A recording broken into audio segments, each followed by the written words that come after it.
একমাত্র আল্লাহ ছাড়া এই পৃথিবীতে এবং পরকালে আমাদের আপন বলে কেউ নাই।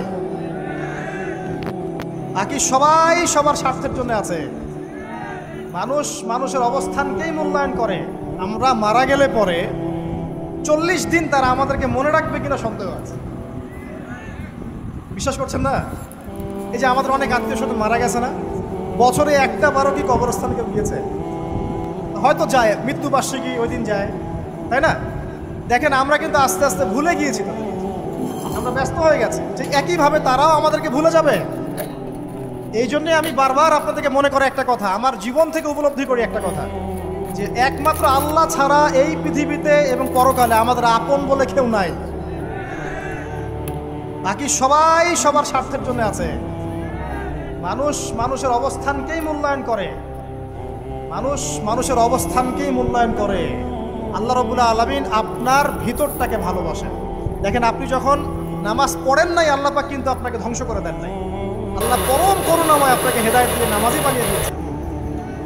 জীবনে অনেক পাপ করেছেন, ইনস্ট্যান্ট আল্লাহ পাক শাস্তি দিতে পারতেন, আল্লাহ পাক দেন নাই। আল্লাহ আপনাকে ভালোবাসেন, আল্লাহ আমাকে ভালোবাসেন।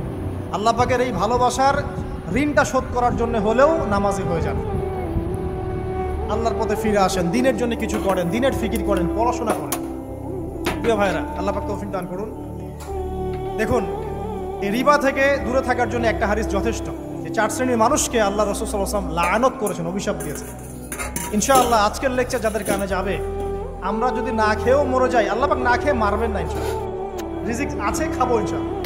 কিন্তু হয়তো বা অভাব হবে, টাকা পয়সা একটু কম হতে পারে, অন্যের 10 তলা ফ্ল্যাট হবে, আমার হবে না, ঠিক আছে? অন্যের এত বিঘা বিঘা জমি আমার হয়তো হবে না। কিন্তু ইনশাআল্লাহ তাআলা এই যে দুনিয়ার মুসাফিরের জীবনটা, এটা মুসাফিরের জীবন না? মুসাফিরের জীবনটা কেটেই যাবে ইনশাআল্লাহ। কাটবে না? যে কোনোভাবে কেটে তো যাবেই ইনশাআল্লাহ। এই যে পরকালের জীবনটা একটা চেতনার শক্তি, জানেন? দুনিয়াতে যত বাধা বিপত্তি আসুক, গাল মন্দ খান, গীবত তহমত খান, কষ্ট হোক, নির্যাতন হোক, একটা বিষয় মনের মধ্যে শান্তি দেয়। কি শান্তি?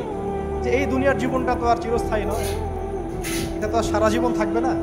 ইনশাআল্লাহ এই অবস্থা আস্তে আস্তে পরিবর্তন হয়ে যাবে। ফাইন্না মাআল উসরি